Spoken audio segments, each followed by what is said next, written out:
Anda sudah lihat tadi bagaimana hasil pertandingan di semifinal Piala AFF. Dua partai atau dua pertandingan yang dilakoni oleh Malaysia dan Thailand, sementara Indonesia dengan Vietnam ini juga berakhir dengan tidak ada gol. Bagaimana kemudian timnas kita memecahkan masalah kebuntuan gol ini pada leg kedua, karena mencetak gol ini memang hukumnya wajib agar bisa menahan imbang saja setidaknya, ataupun juga bahkan bisa meraih kemenangan untuk bisa mengantarkan pasukan Garuda menuju final. Tapi ada drama-drama yang menarik juga yang terjadi di luar lapangan hijau, yaitu masalah personal konflik ataupun konflik pribadi antara Park Hang-seo dengan Shin Tae-yong. Bahkan kalau Anda masih ingat, selesai pertandingan Park Hang-seo ini tidak mau menerima jabatan salaman ataupun salaman tangan dari Coach Shin Tae-yong. Bahkan bukan itu, pada sehari sebelumnya saat konferensi pers juga berlangsung di Jakarta, ini keduanya ada jeda 15 menit. Padahal biasanya pada selesai konferensi pers ataupun jelang konferensi pers, begitu di tengah-tengahnya ini ada foto yang bisa diabadikan antara kedua pelatih ini berjabat tangan atau saling bertemu. Tapi ya,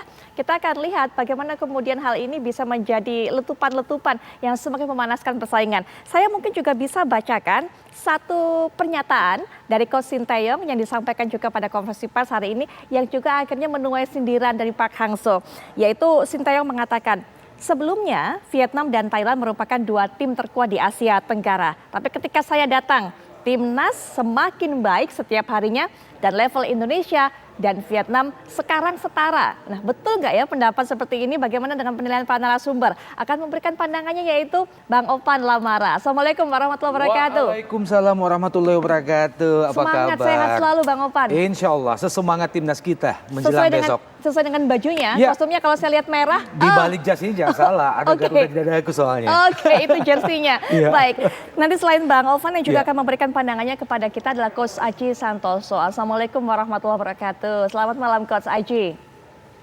Waalaikumsalam Mbak Putri, selamat malam. Bung Ovan, selamat malam. Selamat malam Coach Aji. Baik. Assalamualaikum. Siap. Ya, sebelum nanti Waalaikumsalam. kita akan dengarkan Coach Aji mungkin punya pandangan apa sebenarnya yang hingga saat ini masalah dari timnas kita yang belum tertuntaskan. Tapi Bang Ovan, Ya. setuju nggak apa yang disampaikan oleh pelatih kita, yaitu Shin Tae-yong, yang mengatakan sebelum saya datang dua negara itu yang ada di atas, tapi ketika saya datang sekarang Indonesia selevel dengan Vietnam dan Thailand. Bang Ovan bilang. Iya, saya hampir setuju walaupun tidak sepenuhnya ya. Karena kalau kita melihat sejak kedatangan Shin Tae-yong 2019 yang lalu sampai sekarang, praktis di level senior atau sebutlah level SEA Games ataupun AFF, belum ada prestasi yang signifikan yang kita raih. Kemudian jika kita bandingkan dengan Park misalnya, pelatih Vietnam, itu sudah menghadirkan sederet prestasi untuk level Asia Tenggara. Bahkan sejak hadirnya Park tahun 2017 di sana, mereka menahbiskan diri sebagai raja baru Asia Tenggara, menggeser posisi Thailand. 2 kali SEA Games mereka juara, kemudian 2 kali AFF mereka juga juara. Oke. Sebaliknya kita belum sekalipun meraih juara baik itu di level SEA Games ataupun di level AFF. Baik. Nah, Coach Aji kalau melihat kemarin hasil pertandingan pada leg pertama, apa yang kemudian membuat adanya kebuntuan gol 90 menit berlalu tapi tidak ada satu pun gol yang diciptakan oleh timnas kita walaupun peluang ini banjir, Coach Aji? Ya, betul Mbak Putri. Kemarin saya berada di depan TV 90 menit support timnas ya. Sebenarnya di babak pertama itu timnas itu justru banyak peluang. Cuman yang ingin saya sampaikan adalah di sini pemain harus cermat-cermat bagaimana dia bisa memanfaatkan peluang dengan baik ya. Terutama pada pertandingan babak pertama, Dedi mendapatkan peluang yang seharusnya itu diselesaikan sendiri tetapi dia dioper. Jadi mungkin ketika melawan Thailand juga ada beberapa peluang tidak tadi gol. Mungkin Coach Shin Tae-yong memberikan instruksi kepada pemain striker, pemain depan, kalau ada peluang tidak egois. Tetapi seorang striker itu juga harus bisa mengambil keputusan dengan tepat. Kapan harus saya oper, kapan harus saya putuskan sendiri, kapan harus ditembak sendiri oleh striker. Itu kemarin benar-benar satu peluang yang emas menurut saya di babak pertama. Dendi sudah berhadapan 1 lawan 1 dengan penjaga gawang Vietnam, tetapi bola dioper. Dan diopernya itu pun posisi pemain kita tidak dalam kondisi yang siap 100%. Jadi menurut saya pemain harus pandai-pandai memanfaatkan peluang. Ketika ada peluang, kapan mereka harus dieksekusi sendiri dan kapan peluang itu harus dioper kepada teman yang lain. Ini yang perlu diambil secara cermat Mbak Putri. Coach Aji, apa sebenarnya faktor-faktor yang mempengaruhi para pemain, para penyerang terutama, para striker untuk membuat mereka menentukan pilihan harus di-over, harus dieksekusi langsung? Adakah faktor-faktor mental mungkin atau sebenarnya apa? Karena itu kan hanya sepersekian detik Coach Aji untuk bisa menentukan sikap apa yang harus dia lakukan. Nah, faktor-faktor apa sebenarnya yang dibutuhkan oleh para pemain itu? Ya, itu yang jelas paling utama adalah faktor kecerdasan mereka mengambil keputusan. Jadi mereka harus tahu kapan ini peluang ini yang saya selesaikan sendiri atau peluang ini harus saya oper.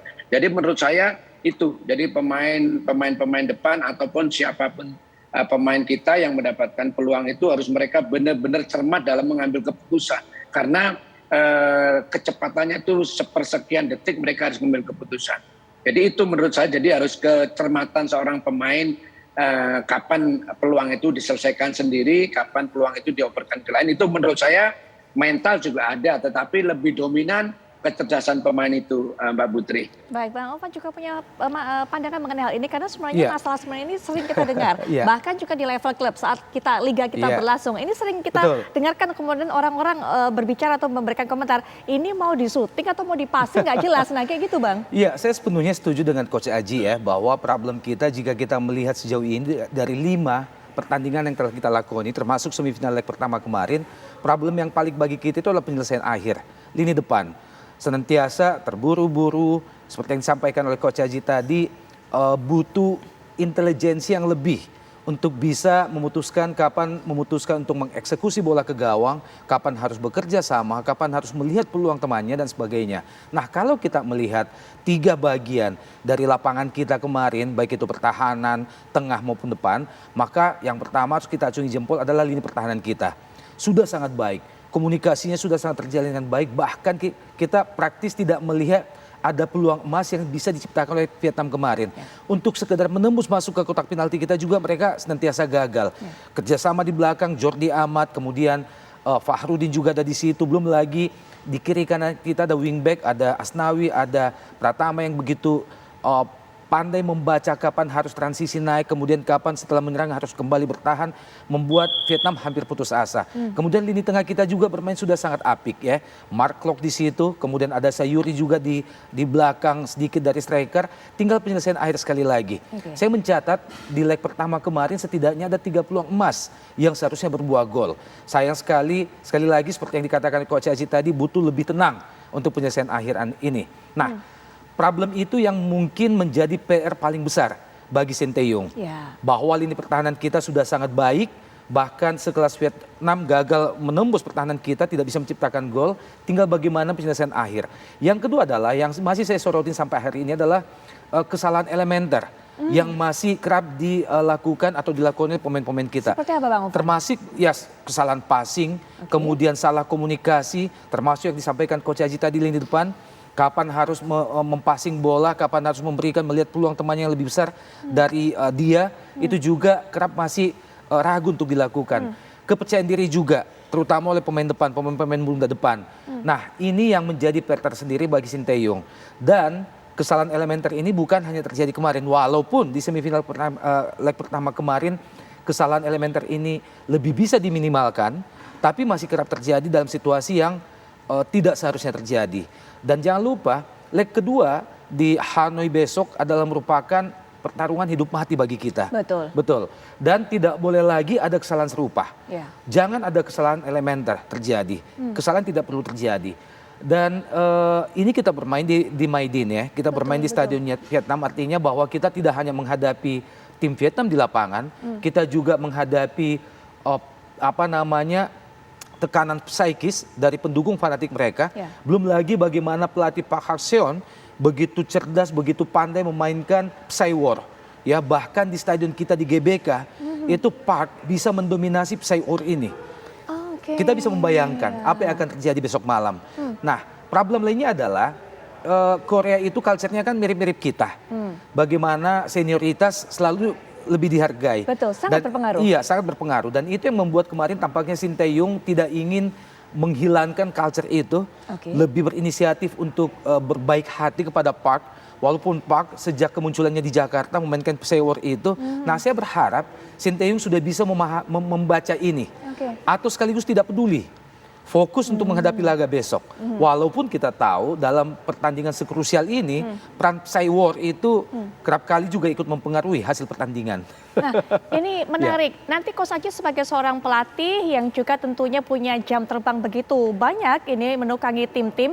Nanti mungkin bisa bercerita apa sih pengaruhnya dirasakan oleh para pelatih saat menghadapi Seiwar lawan. Bagaimana kemudian ini efektif bisa mengganggu permainan anak asuhnya ataupun juga mempengaruhi hasil pertandingan. Nanti Coach Aji mungkin bisa cerita lebih lanjut, termasuk nanti kita juga akan minta pandangan dari Bang Ovan dan juga Coach Aji. Siapa nama-nama mungkin yang ada pilihannya yang mengisi stok barisan penyerang di timnas kita yang bisa dipilih oleh Coach Sinteyong yang juga bisa menjadi obat ataupun juga solusi dari masalah finishing touch penyelesaian akhir ini. Kami akan kembali saat lagi.